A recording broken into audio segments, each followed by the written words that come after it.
राज्य सहकारी शिक्षक एक्सकर्टर महासंघ को नवीन निवास तरफ डाकरा आम महासंघ तरफ आसी पहुँची जाइए।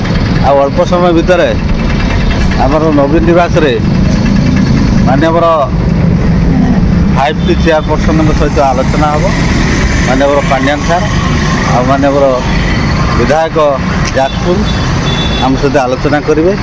आशा करवा आम एक्सकर्टर गणशिक्षक मानकर समस्या संपर्क सफल एवं बहुत भल आलोचना हो बोली आम आशा रखीचु। आम समस्त आसिक पहुँच जाइए। आपण मैंने देखिपे ये नवीन निवास सामने आम पहुँच जाइए। आम सहित समस्ते अच्छा 50-60 जन आम अच्छु आज आलोचना करूँ। अल्प समय पर आम आलोचना आरंभ हम नवीन निवास 5T चेयरपर्सन पांड्यान सार एवं मानव जाजपुर विधायक रविदास सहित आज आलोचना एक्सकर्टर और गणशिक्षक समस्या विषय निश्चित भाव में आशा रखी सफलपूर्ण आलोचना हम। नमस्कार। समस्या बाबद सरकार सहित आलोचना जारी रखी आपण मैंने जानते विगत दिन में आम AUPTF सहित सामिल हो आंदोलन करते से दिन ठार आमर आलोचना पर्यालोचना जारी रही सरकार निकट में दीर्घ 4 दिन है विभिन्न पर्यायक्रमे आमर आलोचना जारी रही। किंतु गतकाली आमको आज नवीन निवास उपस्थित रही आलोचनार शेष स्पर्श देवाई निष्पत्ति शुणा जाइला। जाओ आज आम आलोचना सरी आमर जो 3टा दाबी रही एक्सकर्टर उच्छेद इंक्रीमेंट प्रदान और गणशिक्षक को नियमित करने दाबी उपरे सविशेष तथ्य उपस्थापन करा जायछि एवं सेथिमध्यरु इंक्रीमेंट प्रदान निष्पत्ति सरी गणशिक्षक मान को नियमित कर निष्पत्ति सरी आउ जो रहा टेढ़ उच्छेद कथा ता उपरे सिमिलर बेनिफिट देवा पाए बोली आमर आलोचना रही। किंतु सरकार को विचाराधीन रही जे टेढ़ उच्छेद जदि करा न जाए ताहले हमको जमी सिमिलर समस्त सिमिलर बेनिफिट दिज्व सरकार को विचाराधीन रही। तेणु मु समस्त गणशिक्षक एक्सकर्टर शिक्षक शिक्षयित्री भाई मान को भौणी मान को अनुरोध करी से आगामी दिन में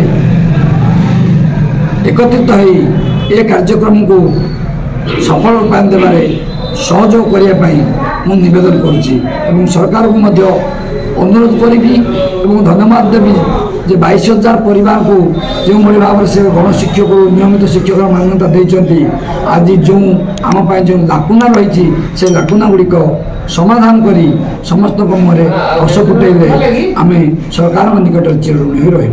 आमर समस्त संदेश जे निश्चित रूपे संघर सहयोग संघ को सहयोग करेंगे। धन्यवाद। नमस्कार। कार्यरत कैडर एक्सकर्टर और गणशिक्षक भाई भौणी मान तो सरकार जो भाई भाव में आमर समस्या पर आलोचना आलोकपात आलोचना दीर्घ दिन आलोचना पर गला काली आम कमिशनर महोदय सहित आलोचना भी करूँ। तो गोटे कथा उठुची आम एक्सकर्टर उठे पारू ना आम तो तारी उपर बहुत समय धरी आलोचना करने मैडम को आम कही कमिशनर महोदय कही तो आमको कौन प्रकार सरकार फाइनान्शियल बर्डन बेसी पड़ूना तो आमको कैडर मुक्त करा तो से एकमत होते परवर्त पर्याय आलोचना होता से सिमिलर बेनिफिट कैडर माने जो बेनिफिट पाँच एक्सकर्टर मान से बेनिफिट दिजापी अनुरोध करूँ से जदिव हाँ न करते तथा ना भी करते। तो आज आम नवीन निवास जाइलु 5T सचिव सहित देखालु यही समस्या बाबद आलोचना है सी इंक्रीमेंट प्रदान करने कथा कहवा बेले यहाँ आम कही ओडिशा रे जो ଗଣଶିକ୍ଷକ ଅଛନ୍ତି ବା ଏସ୍କାଡ୍ ଅଛନ୍ତି ବା କ୍ୟାଡରଭୁକ୍ତ ଶିକ୍ଷକ ଅଛନ୍ତି ଆଙ୍କୁ ଏଇ ସରକାର ହିଁ ଉତ୍ପନ୍ନ କରିଥିଲେ। ତ ଆଙ୍କ ପ୍ରତି ସହାନୁଭୂତି ରହିବା ପାଇଁ ଆମେ ଅନୁରୋଧ କରିଥିଲୁ। ସେ ସେଥିରେ ଖୁସି ହେଇଥିଲେ ଶୁଣିକି।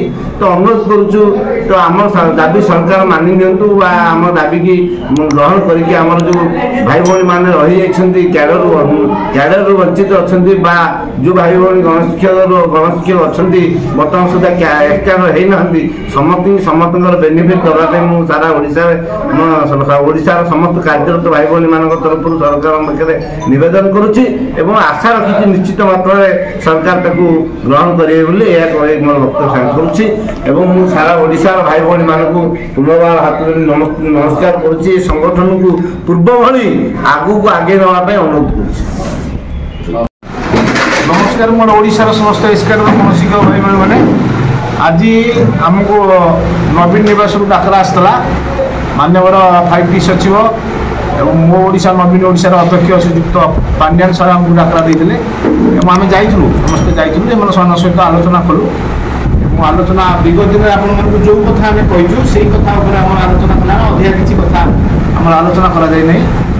ଆମକୁ ପାଣ୍ଡିଆନ ସାର୍ ପ୍ରତିଶ୍ରୁତି ଦେଇଛନ୍ତି ଆମେ ଆମର এই যে কথাগুড়িক পূর্ব দিনু আমি কইছু সে কথাগুড়িক শীঘ্র সমাধান করছু। তেমন আমি তাঁর প্রতিশ্রুতি দিয়ে পরবর্তী পর্যায়ে অবশিষ্ট কথাগুড়িক সে করবে বলে আমি প্রতিশ্রুতি দিয়েছেন। সবু প্রতিশ্রুতি দিয়ে আমি বর্তমান নবীন নিবাসରୁ ফেরুছু।